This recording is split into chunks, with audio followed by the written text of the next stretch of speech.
This entire labor displacement thing is 100% incorrect. It's completely wrong. It's classic zero-sum economics. It's the lump of labor fallacy. It happens over and over and over again. It's always been wrong. It's going to be wrong again. Essentially, every large company is overstaffed. We could debate how much. It's at least overstaffed by 25%. I think most large companies are overstaffed by 50%. I think a lot of them are overstaffed by 75%. And now they all have the silver bullet excuse. $90 billion.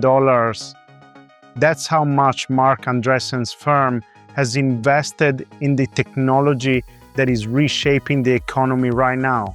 OpenAI, Anthropic, essentially every company you've read a headline about this year.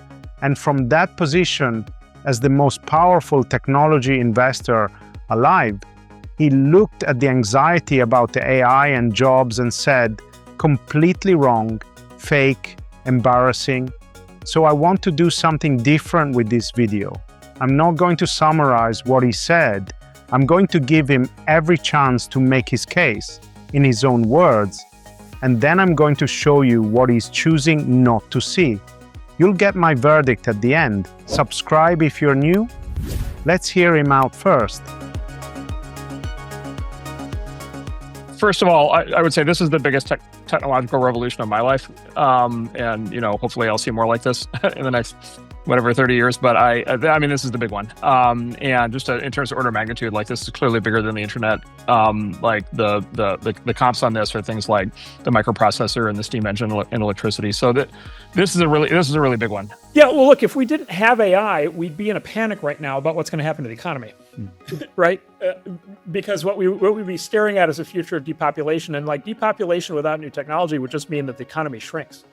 I would say the timing has worked out miraculously well in the sense that we're going to have AI and robots precisely when we actually need them to keep the economy from actually shrinking. And I just think that's just a fundamentally good news story. We're sort of 3 years in to basically what is effectively an 80-year revolution of actually being able to deliver on all the promise that the people on the alternate path, the sort of human cognition model path, kind of saw from the very beginning. And then the great news with this technology is it's kind of ultra democratized. The best AI in the world is available on ChatGPT or Grok or Gemini or these other products that you can just use. And the core business model, right, is actually quite interesting. The core business model is basically tokens by the drink, right? And so it's sort of tokens of intelligence, per dollar. And if you look at what's happening with the price of AI is falling much faster than Moore's law. And when I could go through that in great detail, but basically, all of the inputs into AI are on a per unit basis, the costs are collapsing, and then as a consequence, there's kind of this hyper deflation of per unit cost, and then that is driving, a more than corresponding level of demand growth, with elasticity. And so, even there, it feels like we're just at the very beginning of kind of, figuring out exactly how, expensive or cheap this stuff is getting. I mean, look, there's just no question tokens by the drink are going to get a lot cheaper from here. Collapsing, not declining, not falling gradually. Collapsing, his word, and he's right. The cost charts are real.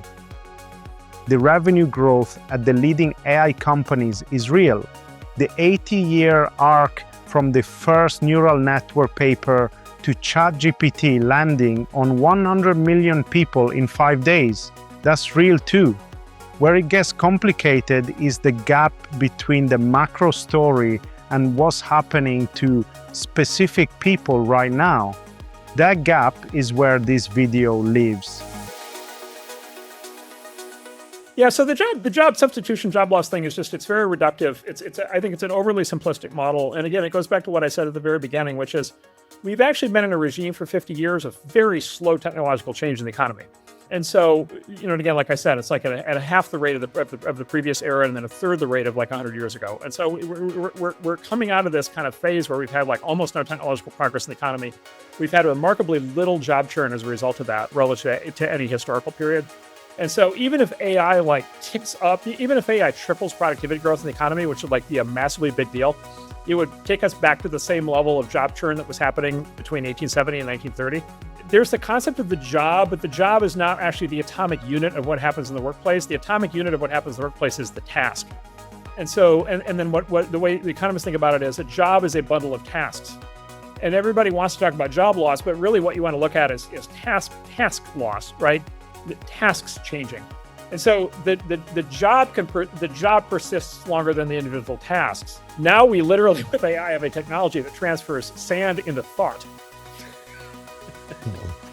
Right? Just blew my mind. Right? The most common thing in the world, which is sand, converted into the most rare thing in the world, which is thought. Right? And so human workers in many, many, many countries over the next 10, 20, 30 years are going to be at more and more of a premium. Literally because you're going to have shrinking population levels. Oh, that's very easy. So number one, interest rates. As you know, so interest rates were at zero, and then interest rates went from 0 to 5% at record speed like 3 years ago. And every company had to replan. Every big company had to replan all their cost of capital went up 5 points. Like they all had to completely replan financials. And then number two is they all overhired during COVID. Like the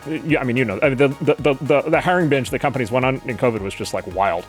Right, and it was the combination of the two. It was the interest rates going to zero during COVID, and then it was just the complete loss of discipline at all these companies when they went virtual, and when employees just became an icon on a screen, and they just because go hire like tons more of them.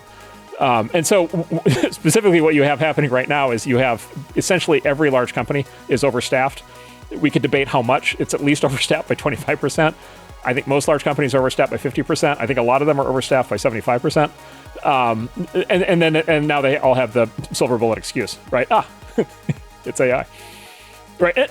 And I know this. I know this for a fact because number one, I talked to them, but number two, I know this for a fact because AI until December, right, was not actually good enough to do any of the jobs that they're actually cutting, and so it just can't have been AI. Here's the thing. The interest rate argument is the most underreported point in any AI jobs coverage I've seen. 0 to 5% in under 2 years.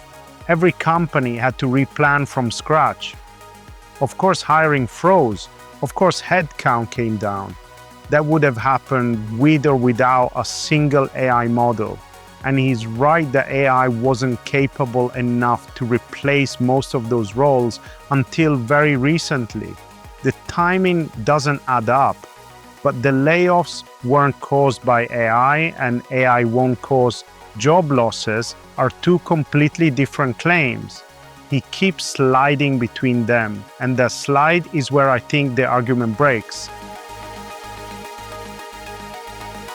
London, March 2026, unemployment at 7.9%. It was 3.8% in early 2024. That's not the interest rate story. Rates haven't moved that sharply in 12 months. Stanford's AI index published last week, 73% of AI experts believe AI will help the job market. 23% of the public agrees. Mark lives in the 73% world. Most people watching this video live in the 23% world. One more number. Marc Andreessen's portfolio has a combined valuation in the trillions. The companies he's invested in, the ones deploying the tools he says don't cause job losses, posted record revenues last quarter while simultaneously cutting headcount. I'm not saying that makes him wrong. I'm saying it makes his certainty worth examining. But, and this is important, he also says something that Dario, Jensen, and Sam all say too. Something I think is genuinely true even if the short-term picture is more complicated than he admits. From a career development standpoint, the additive effect of being good at two things is like more than double, right? The additive effect of being good at three things is more than triple, right? Because you become a super relevant specialist in the combination of the domains. Like, people who really want to improve themselves and develop their career should be spending every spare hour, in my view, at this point, talking to an AI, being like, all right, train me up, super empower me. Tell me how to, train me how to be, I'm a coder. Train me how to be a product manager. It will happily do that. It knows exactly how to do that. Run me, make me problems, make me assignments, then evaluate my results. He says, look, life just gets a lot simpler if you just assume everything is your own fault. Right. It's just like, oh, I don't know, like, whatever, this LP didn't invest or this founder didn't take my money or whatever. It's like, oh, okay, it's my fault. It's not his fault. It's my fault. Clearly, I didn't do a good enough job. Clearly, I can do better. And then it basically, his argument is it gets you kind of productively focused. Which is like, okay, if you want to understand basically, patterns of people, there's basically two ways to understand what people are doing and thinking. One is to ask them, and then the other is to watch them.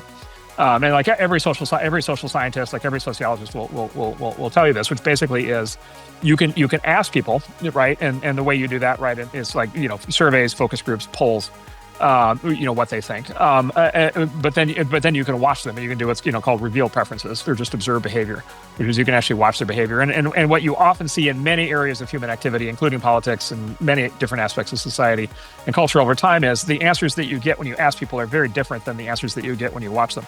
I wasn't expecting that to be the most useful thing in 4 hours of Marc Andreessen interviews, but the reveal preferences point is genuinely sharp. People say they're terrified of AI and simultaneously use it for hours a day. That gap between stated belief and actual behavior is one of the most important things to understand right now, because it means the transition is already happening whether people have made peace with it or not. And the skills combination advice, being genuinely good at two things plus being AI proficient, that's the clearest practical answer any of the people we've covered has given. Darius said critical thinking, Satya said get proficient, Marc says combine domains. They're all saying the same thing from different angles, which makes the verdict more complicated than I expected when I started this video. Right about the long run, wrong about right now. The revolution is real. The cost collapse is real. The premium on skilled human workers, that's coming. The long run story Marc tells is almost certainly true. But the long run is a sentence that has always been easier to say the more insulated you are from the short run. The graduate who can't get a first job doesn't have a 10-year time horizon. Neither does the mid-level manager whose role just got restructured. Marc Andreessen has a $90 billion reason to believe the disruption is net positive. That doesn't make him wrong, but it does mean the people living through it right now deserve more than it's fake. That's the verdict. Drop a comment. Is he right, or has he lost touch? See you to the next one.